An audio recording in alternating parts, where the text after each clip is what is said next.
Today we experience one of the world's greatest rail journeys. We'll be crossing Australia aboard the luxurious Indian Pacific train. This epic transcontinental crossing will take us from Sydney across 4,352 kilometres, taking 65 hours, eventually leaving us in Perth. Oh, this is cozy. Jump on board with us as we take you along for this exciting once-in-a-lifetime ride. We'll delve into what the room is like, the beds, the food, the showers, toilets, and everything in between. 4 days. This. We began our grand expedition in Sydney. We're in the train station. Our train wasn't to depart until 2 p.m. today, but we were told to arrive 2.5 hours early to check in and enjoy some food and music before boarding. We made our way to Sydney Central Station, where the check-in was extremely efficient and took no time at all. We checked our big suitcase in. By the way, you're able to check 60 kilos of luggage per person, but beware, you won't see this checked luggage until the end of the train once you arrive at your destination. On board, however, you are able to take a small suitcase or bag and a personal item. Double check the rules on this for your particular journey if you do go on one of these yourself. Journey Beyond had hired a cafe in the station for guests to enjoy beautiful live music, food, drinks, and socialise, which was a really lovely touch, and it started our trip off really nicely. They do not skimp on the size of the wine over here. Ludwig told me to get a small one. A while later, we were notified our train would be running about 40 minutes behind schedule. Honestly, it didn't bother us in the slightest, as we were in no rush. It just allowed for more lattes, really. All 3 platforms are ready for boarding. 3 p.m. rolls around before we knew it, and we were welcomed into our home for the next 4 days and 3 nights. What we found really interesting is the Indian Pacific is a very long train, so they actually have to break it up into 3 different parts over 3 different platforms at the train station. On our boarding pass, we have numbers 1, 2, or 3, and we simply make our way through depending on which number they call. The Indian Pacific is 29 carriages long, including guest carriages, crew quarters, Platinum Club, Queen Adelaide restaurants, Outback Explorer lounges, and power vans. There are a variety of different sleeping accommodations available on board, including a gold single, gold twin, or platinum room, just to name a few. Ludwig and I booked a gold twin cabin, which cost us almost 7,000 Australian dollars. We booked this journey a good year in advance, as we did notice that all of the trains with Journey Beyond seemed to sell out pretty fast. Although, during our journey, we did get chatting to a few guests who had managed to book very last minute. Oh, hello there, and welcome to our gold twin cabin. Let me show you around. First of all, I may as well show you our table. Upon entering, we had 2 bottles of water, and we also have some reading material, such as what we're doing, our off-train experiences, a few little fun facts about the train, which I definitely love reading. We've got 2 power outlets just down here, and beneath my bottom is our seat, which is where we're going to sit in the daytime. Armrest. It looks to me as if we have 4 armrests actually. 1, 2, 3, 4. Behind me, we've got a pillow and another pillow. And of course, this big glorious window, which Ludwig discovered before, we can roll down at any point. We haven't actually had our train attendant come into the room yet to sort of discuss what's going to happen. She's just making her rounds now, and I think we're at the very end of the row. But I'm assuming this is obviously the bottom bunk. This probably pulls out to be a little bit wider. And then up there it looks like there's going to be a top bunk, which Ludwig has already said he wants, because it would make for better video entertainment. Above this little bottom seat here, we have a light, a service call button, another light. We also have some lights up there. If you follow me over this way, this is our front door. I'm really pleasantly surprised we have a full-length mirror, so I can check out my outfits of the day. I've packed some pretty cute dresses because this is quite a fancy train compared to my Amtrak train I was recently on. And just over here we have a delightful little mirror with some really nice some artwork of some sort here that can light up if you wish. We have a few little light switches and another outlet over here. So there's 3 power outlets in total so far that I can see of, which is actually really decent.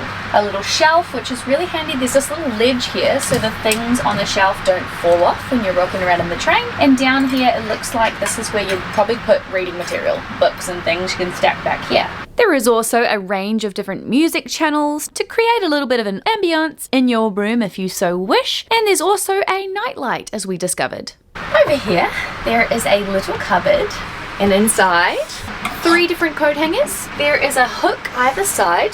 We have towels, and most unexpected, there's a hairdryer in here. We also have these little things, maybe to put some more reading material, hang some undies or something, I don't know. We later discovered that this was perhaps to put your hat. Still not sure if this was the correct use of this little concoction, but let us know below if we figured this out correctly. I guess the last thing to show you is probably the bathroom. You heard correctly, guys. We have a bathroom. Let's take a little look. It's behind this here. Oh, by the way, pillows just above. And voila! Wow! Firstly, some little hooks. And here is the bathroom. So it's actually a decent size. Like Ludwig is gonna fit in here, no problem. We even have a little shower curtain that can be pulled literally all the way across. We have mirrors, toilet paper, shower, little handles around the place, which from my last train experience, I realized came in a lot of handy. A lot of handy? Came in very handy. These bars came in very, very handy. When the train is rocking around and you need a pee, honestly, you're gonna be reaching for these guys, trust me. Actually, the water pressure was surprisingly good. I did use it before. We have 2 cups, we have a mirror, we've got lots of nice little soaps and face stuff, hand towels, tissues. There's a lot of nice things in here. In the journey, of course, we'll be trying out the shower, and you know we're going to tell you all about that when it comes. Oh, there's just one more thing I need to show you down on the floor. Down here we have some storage. This side, there's a little nook and cranny for some bags. This side is underneath a seat and quite perfectly fits my mini suitcase and my backpack. They send you out an email explaining what you should pack, how you should pack, what you should put in your hand luggage, what you won't be able to bring on board. So I'm getting a really blocked nose lying back like this, but I guess there's just 2 other things to show you down here on the floor. Over here is a safe. Over here is a rubbish bin. Now Ludwig would like to give us a room tour of his own. Don't blink. Bedroom. Lounge. Bathroom. Voila. We're officially departing. Looks like we're on the move, yeah. The train began to move and we were officially on our way across Australia, ready to spend the next 4 days living in this little room. This is my life for the next 4 days. 4 days. This. You better like this video. I'm doing this for you guys. Although I've done this before when I crossed the whole of America on Amtrak trains, this cross-country train ride would be a little different for a few reasons. Number 1 is this time I'm not alone. I have Ludwig with me, which may or may not be a positive. Let's see at the end of the journey. Touching 5 different points in this room with my body.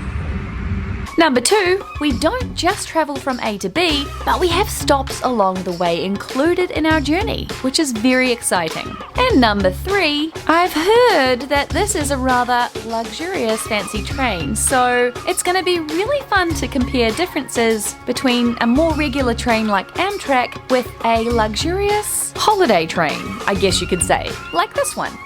We're looking out the left side of the train, but if we want to see out the other window, just open the door and we've got a window right here. After getting nice and familiar with our room, we wandered over to the carriage next to us, where we found the Outback Explorer Lounge. Welcome back to the best bar on the whole train. Self-proclaimed. This is a cozy, spacious carriage with tons of seating, board games, books, and of course, beverages. Soon to be my morning barista coffee spot. Because yes, included in our journey are fresh barista-made coffees. And not only that, but basically any alcoholic beverage you fancy really.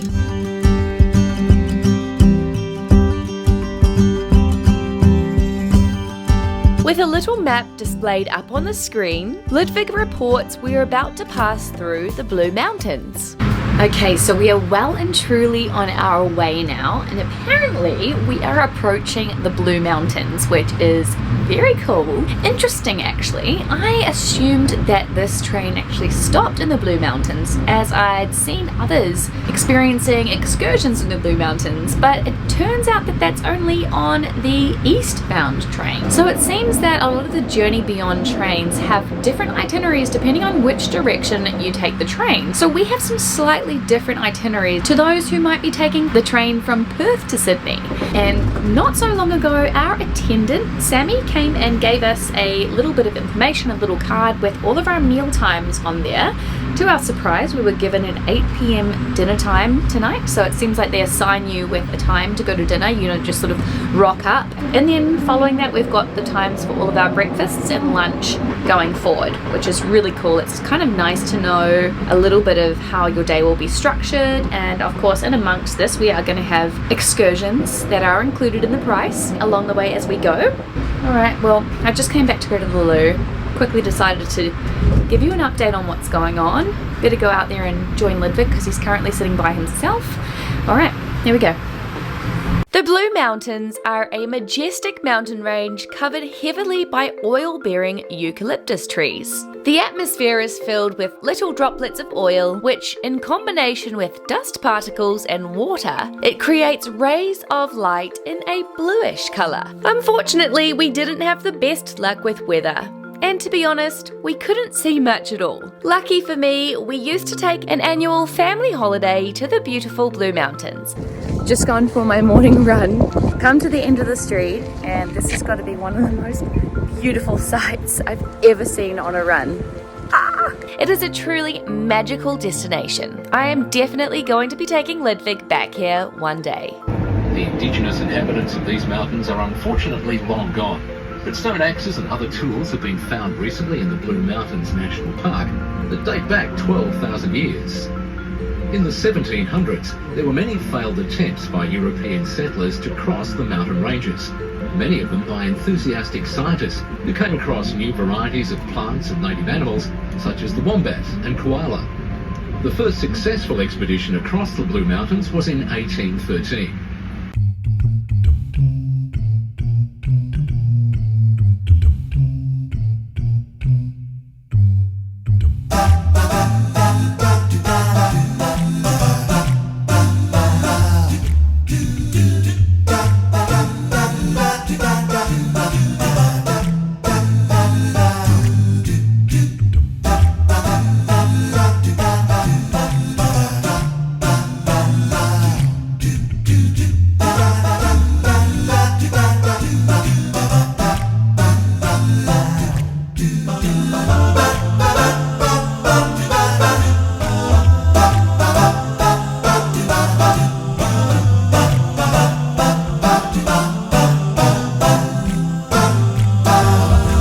Particular day, we weren't to be stopping at all, simply sitting back, relaxing, taking in the sights, and of course doing a lot of eating and drinking. And with that said, it was already time for our first meal on board. Dinner time on board the Indian Pacific is quite the event. There are multiple cutlery options. We were served a drink of choice, along with warm bread, butter, and fancy-looking hors d'oeuvres to start. The tables are like comfy little booths with space for 4 at each, and it looks as though we'll be seated with new passengers at every meal. Dinner is a lavish spread of 3 courses, with plenty of options for everybody. Oh, and which I might add is all included in our train journey price. Tonight we opted for the cauliflower soup entree, while our new dinner friends went for the kangaroo, which they allowed me to film for your viewing pleasure. Our main was an insanely delicious vegetarian moussaka. One bite of this and we knew we were in for an absolute treat with the food on board. Lastly, dessert was cherry apple and blueberry galette for Ludwig, and of course the cheese plate for me. This meal was an amazing start and only had us more excited for our culinary delights across Australia.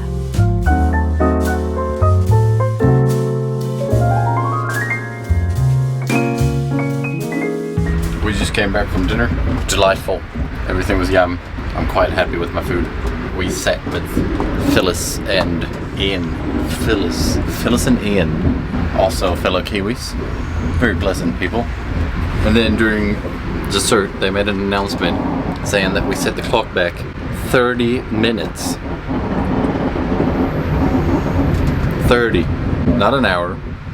We set the clocks back 30 minutes tonight, which is ridiculous, but that's what we do. This is because we are making our way toward Adelaide. Adelaide has a 30-minute time difference to the rest of the eastern states in Australia, like Sydney or Melbourne. I found out that in 1895, when the standard time zones were introduced in Australia, Adelaide opted for a time zone that was 30 minutes behind the Eastern Standard Time. And over time, standard time zones have generally been set in 1-hour increments, making a 30-minute difference less common globally. However, Adelaide has decided to maintain this unique 30-minute difference. Apparently at 5:45 a.m. they're going to knock at our door to wake us up, and at 6 a.m. our off-train experience begins. I didn't realise it was going to be that early, so we were all sat at dinner. It was like 9 o'clock when they made that announcement, and no one was really expecting to be up that early. Quite a few people have had a fair amount of drinks tonight, so I don't think they were expecting to be up bright and early at 5:45, but we have been told there is barista-made coffee going to be ready for us waiting at 5:45. So that's motivation enough to get up early, I think. And I'm quite excited about sleeping on this cozy rocking bed. Oh, also, we walked back to our cabin and they've made up our beds for us, and they've left a sneaky little surprise.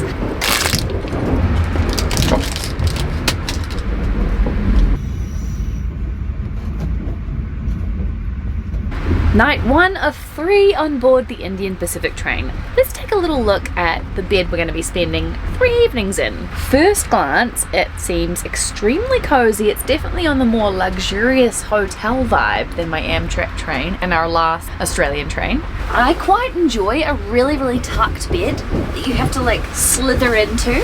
Oh, this is quite tucked. Like a little burrito suctioned into a bed. Oh, this is cozy. The mattress itself is extremely tiny width-wise, like way smaller than a single bed, but the length is really good. I'm not even touching the top. My feet are pretty far from the bottom. 2 pillows, really big and cozy, and so far the rocking feels like it's going to be setting me off to sleep, like rocking a little baby in a cot. We'll see the reviews from Ludwig when we wake up in the morning.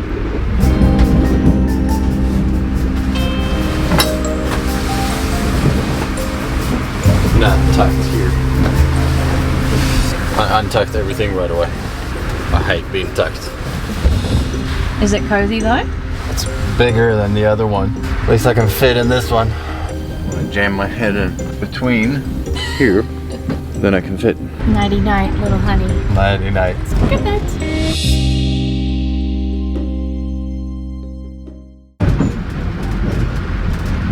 How was your sleep, Ludwig? Horrendous. When did we go to bed? 9:30. First time I woke up was 11. Second time I woke up was 12. 2. 3:30. Then I stayed up since 4.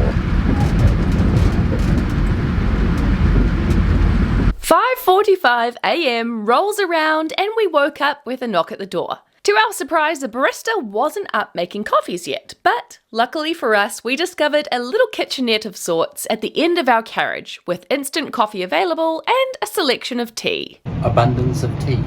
Although it was an unexpected early wake-up call, this is still one of my favourite moments from the whole trip. It was absolutely magical to roll up the curtain revealing a breathtaking display of Australia's outback for the first time. The colours of the sunrise illuminated the ground and the few trees dotted around the place. It was here that we spotted our very first kangaroo, although too fast to catch on camera. Oh no, there it is. If you squint really hard, you might be able to see it. It was a very exciting moment for Ludwig, as he can now tick this off his bucket list. We also saw some wild goats, which was great. We're in Broken Hill right now. We get these little cards to say what our excursions are. We've got 2 different ones today. We're going for a little city tour with a drag queen. Let's go. Let's go. Founded in 1883, Broken Hill is a heritage-listed city located in the far west of New South Wales. It's one of the world's longest-lived mining towns and is a popular tourist destination, attracting visitors from all over.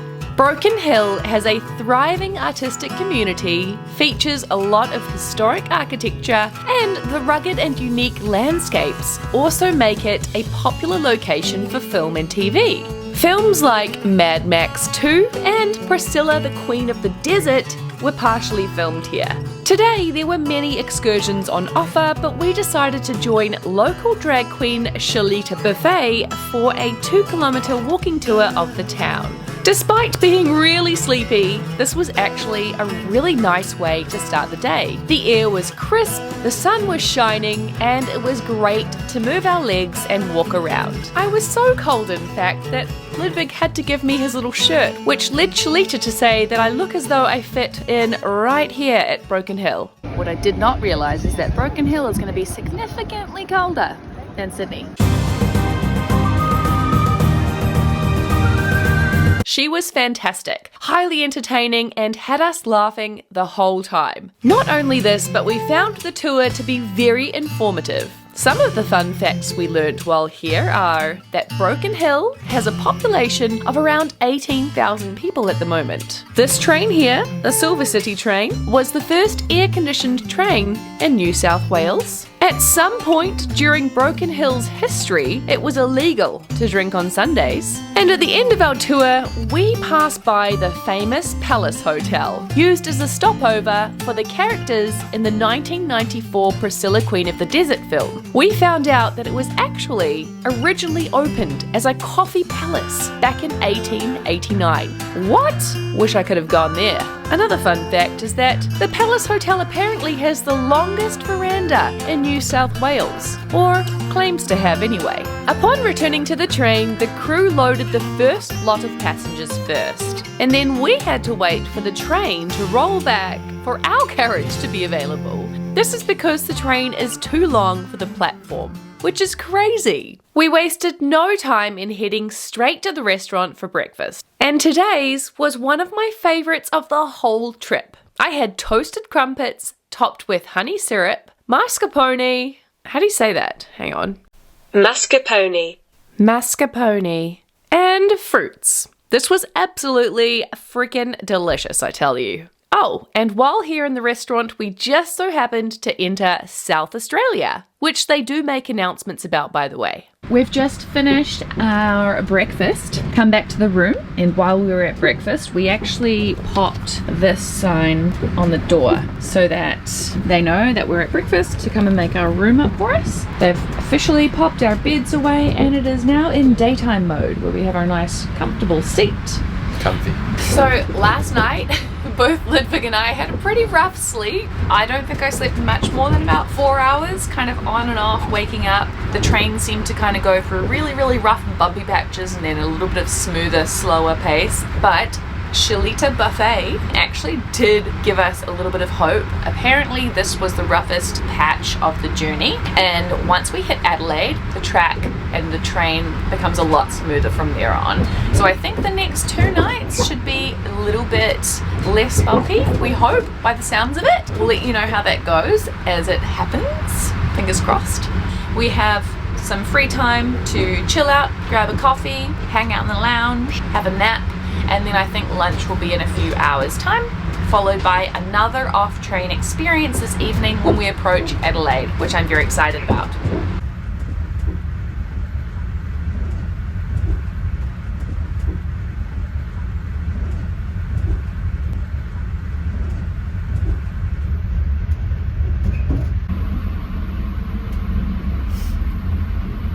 I got woken up and it's coffee time.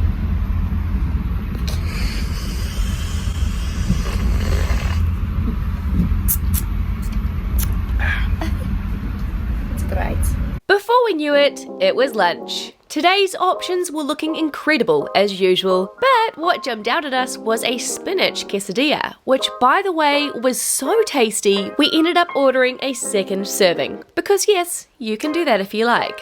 Between courses, we casually passed by the largest wind turbine farm in Australia. And then for dessert, we were served an indulgent caramelised hazelnut chocolate tart. What time is it? It's shower time on a train. Shower time on a train. Booze. Let's go.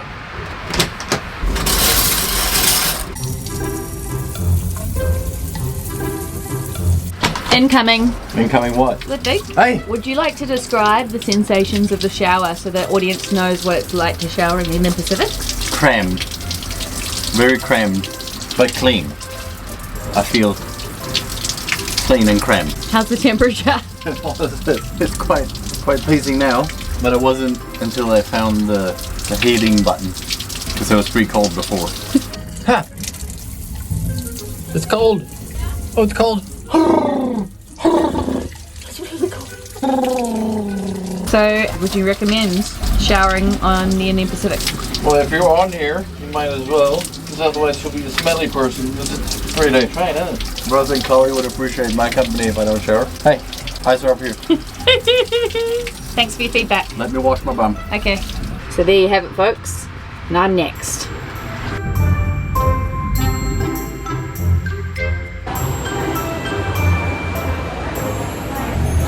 The Central Market After Dark Tour. Okay, so it's our second stop on day 2, and we are in Adelaide.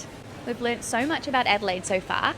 One of the facts we learnt on our quick bus ride was Adelaide was founded in 1836. It has a population of 1.4 million and is just over a square mile in size. One of our excursions today off train are the Adelaide Central Markets, which is where we are standing right now. We've just spent the last hour with a lovely tour guide called Bridie. She was showing us around this market, giving us some tastings, tried some gin, tried some cheese, some grapes, interesting popcorn, and something that tasted a little bit like seawater. So this is apparently found in sand dunes, and it's going to taste like the ocean / an olive. Oh yeah. Yeah, that tastes like ocean water, but weirdly good, like a bean. What's really cool is that the market shuts down in about 10 minutes or so, but we get an exclusive after hours experience. So after all the stores close, we come back in here and we're going to be sitting down and having dinner in the aisles, doing a wine and cheese tasting and having some dinner as well. So I am extremely excited for that. We'll show you what that looks like when it happens.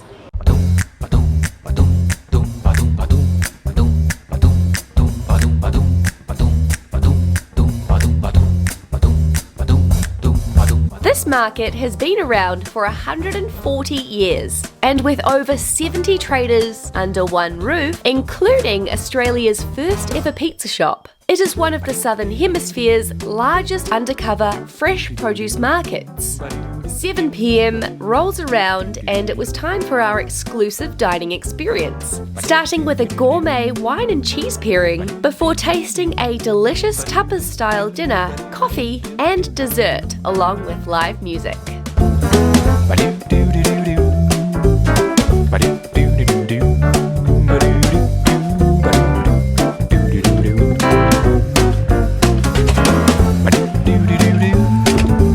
Night 2.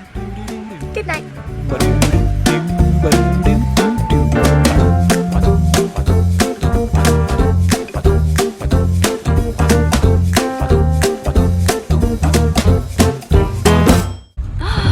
Wow! Oh my god. Wow. No way. Last night, we had to put our clocks back once again, this time 2.5 hours. Bear in mind, we're gaining lots of time in this direction, but if you took the opposite journey, you'd be losing a fair bit of time. Night 2 was a lot better than night 1. Didn't have a good sleep, but I had a decent sleep. It was less bumpy. Probably slept about 6 hours last night. Not like you. How long did you sleep? 9.5 hours, not waking up once. It rocked me to sleep like a little baby. This was so comfortable last night. Night 2, really good. Coffee time, coffee time. To the coffee time. Dance. We're gonna have coffee.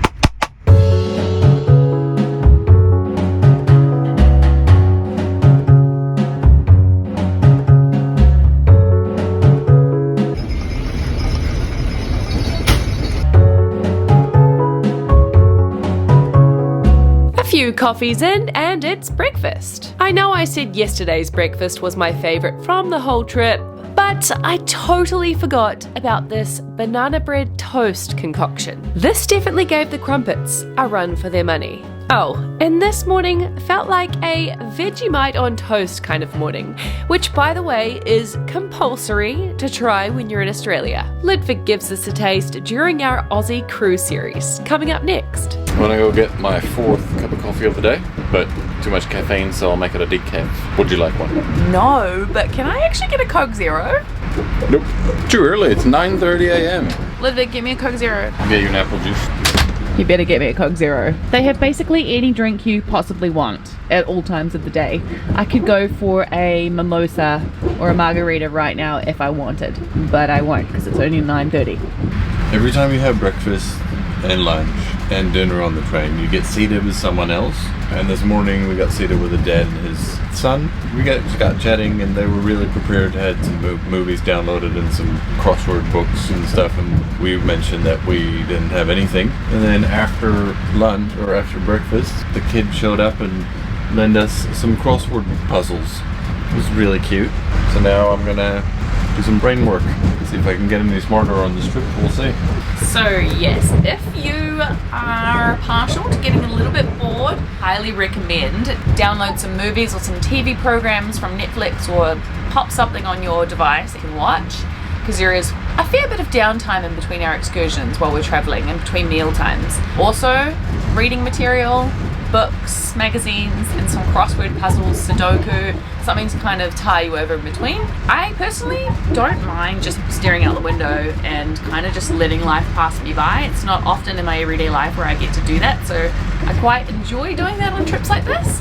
Someone like Ludwig prefers to have a little bit of something to do. There's only so much sitting around he can do, so he's decided that next time we find some Wi-Fi off the train, he's going to download some podcasts. Yeah, maybe making sure you have a couple of bits and pieces to do for the downtime you get on the train. By the way, you may be wondering about the Wi-Fi sitch. There is limited Wi-Fi available in the Outback Explorer lounges and the Platinum Club carriages. However, Wi-Fi availability is definitely dependent on your mobile network coverage, and as the train travels through some pretty remote locations, it may not always work.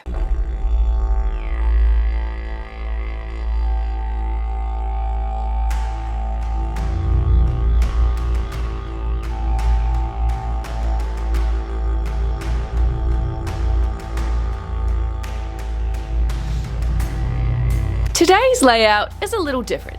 Instead of selecting from a handful of different off-trade experiences, we all have the same itinerary. Hello ladies and gentlemen, I'd like to officially welcome you to a little teeny town called Cook in the middle of nowhere in Australia with only 4 permanent residents. Our first stop today is hidden in the vast interior of South Australia. A ghost town that once bustled with life, now home to just a few lonely buildings and a population you can count on one hand. Welcome to day 3. We're here in Cook. We've only got 30 minutes here, so it's a very mega quick stop. We're taking a quick look around. This place, as I mentioned, only has 4 permanent residents. Apparently their jobs are primarily to sort of replenish the train, diesel, water, that kind of thing, and that's their main reason for living out here. By the way, this is the front of the train, which I recently learned is called locomotive. I'm learning some train lingo on this trip, that's for sure. Here's your locomotive. All right, we've only got 30 minutes, so I think we speed walk, but Ludwig has warned me. This place has snakes, this place has spiders, there are camels, there are kangaroos. So if we are gonna be wandering around the Nullarbor, which is where we are right now, we need to be keeping our eyes peeled for wildlife. This is definitely the least populated town I've ever visited, with 4 people. It's even less than the town I grew up in. I thought that was small. Here I am in Cook, and we've just met a Cook resident. Woodsy. Yeah, Yeah, with the W. And so what brings you out here? Why do you live here in Cook? I'm doing the contract, but I love the remote jobs. I just love the bush, and you should see the stars at night. Do you have Wi-Fi here? Absolutely. So what brought me here? Yeah, work. Okay, so you work on the train. No, I work in the town, servicing the hotel for the guests here, which is the hotel for the drivers. Pretty well, it's a driver's town. Oh, Train cool. driver's town. Oh, that's awesome. Would you recommend anybody watching to move out here to cook? Oh, absolutely. Just bring a Barbie. Me Barbie's not working. Make sheep to go with it. A couple sheep. So, yeah, no, it's a beautiful town, and I hope you're enjoying it. Thank you. Oh, we've only got 30 minutes here, so we best look around at some of those little structures over there. Enjoy it. And what's the name of your show? Chloe and Ludwig. Oh, no way. Yeah, on YouTube. Is that going to be TikToked as well? You most likely on TikTok. Well, yeah. why not? Yeah, and there you your go. YouTube. Chloe and... Ludwig. He's got a Ludwig. really weird Swedish name. Oh, that's all right. Yeah. He looks like a thorough gentleman that knows what he's doing. That's the main thing. He really does. All right, very good to meet you. Yay. Thanks for interviewing me. Thank you. After our very exciting first ever interview, we just heard the little siren. It's time to hop back on the boat, back on the train. I'm too used to doing cruises. Back on the train. Yeah, you're not allowed to look in any of these buildings. So they're obviously private property. There are still residents here, as you met. Just got to be respectful. Look from the outside. And yeah, that was Cook, everybody. I love seeing these little remote places that we would never otherwise stumble across. Like, how cool is this? And Ludwig finally got bitten by some Australian ants. I was waiting for that to happen. Working up a sweat and Cook led us to grab a bevy.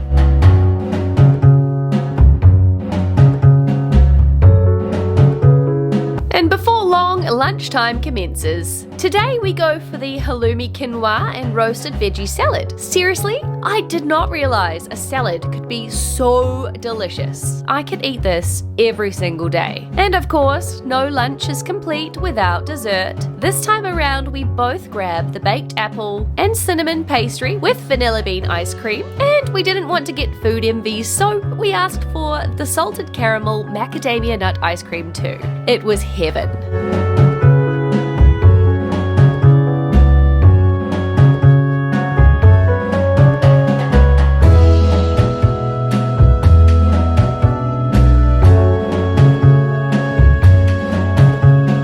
The rocking and the food, and probably the wine, sends me to sleep once again, and during which we apparently cross over to Western Australia. A few hours later, and I'm greeted with a soy latte from my Swedish hunk, and I desperately try to avoid the thought of going back to reality tomorrow. But there's no time to waste, as tonight we have a very special evening planned. It's the last night on the train. We are having dinner in Rawlinna, outside in a big group with apparently some beautiful live music. I am quite shocked by this, but someone mentioned that it might be 37 degrees outside right now, which is pretty crazy. Like, it doesn't look like 37 degrees, but what does 37 degrees look like, really? Ludwig just mentioned that I do look very businesswoman-y, but to be honest, I like looking businesswoman-y. I like the office businesswoman, CBD, working in the city, Sex and the City, Manhattan. You know, I like that kind of vibe. Businesswoman. And then there's me. Do me a little twirl.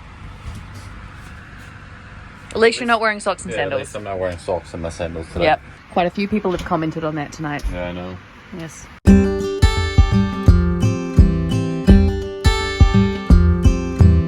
We now find ourselves in a remote town called Rawlinna, located somewhere along the Nullarbor Plain, the longest stretch of railway track in the world. This interesting little place is home to 80,000 sheep across 2.5 million acres. Wow. As night begins to fall, we make our way outside via the Platinum carriage, which was very exciting to get a sneak peek of. Watch this space. Maybe we'll get the chance to check this class out someday. We step outside to see the sky had transformed into a masterpiece, displaying vibrant colours of oranges, reds and purples. We were greeted with the most beautiful setup. Large long tables, fairy lights, wonderful aromas in the air, and a live musician gently playing in the background. As the sun sank lower, our surroundings gradually adopted a golden glow, creating a serene and tranquil atmosphere. The sheer remoteness of this dining experience was quite hard to believe. We were sitting in one of the world's most unique and iconic landscapes, eating dinner. What a fantastic finale to round out our time on board.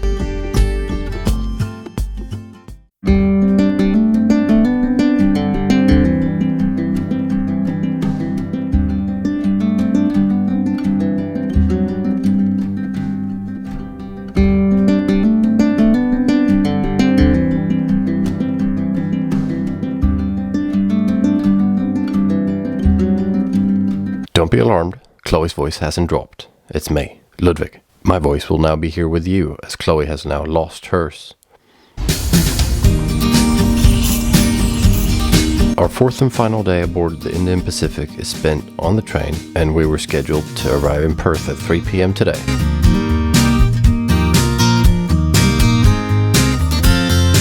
Our morning is spent enjoying our last breakfast, starting with a chai bircher muesli, followed by a selection of goodies that Chloe over-ordered and I had to finish, as usual. The croque madame ×2, the avocado on sweet potato toast, and the full breakfast. And upon returning to our room, something rather magical happens for me. Day 4 on a train, and today was my first bowel movement. Happy days! A few hours pass as we witness the browns turn to greens during the final stage of our transcontinental crossing. Before we knew it, it was lunchtime. Today both of us tried the fish, which was a jewfish, I think. A new fish for both of us, served alongside potato and pea puree. Absolutely delicious. Sadly, this brings us to our very last dessert on board, the brownie topped with a tangy berry sorbet. Oh, yum yum yum yum yum. And a bowl of fruit. Due to some unexpected work on the train tracks, we ended up being a little delayed arriving in Perth. So we took to the bar one last time. A little extra time in this lounge definitely wasn't a negative.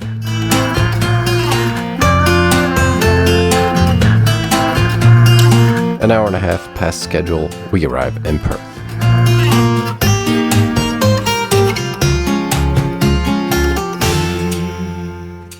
Hello ladies and gentlemen, welcome to the next day. You may notice we're no longer on a train. We are indeed in Rottnest Island. Now Rottnest Island is an absolute tourist draw. If you are going to head to Perth, this is a must do. And luckily, if you are going to travel with Journey Beyond on the Indian Pacific, this is an option to add on to the end of your train ride. Here is where you'll meet the quokka.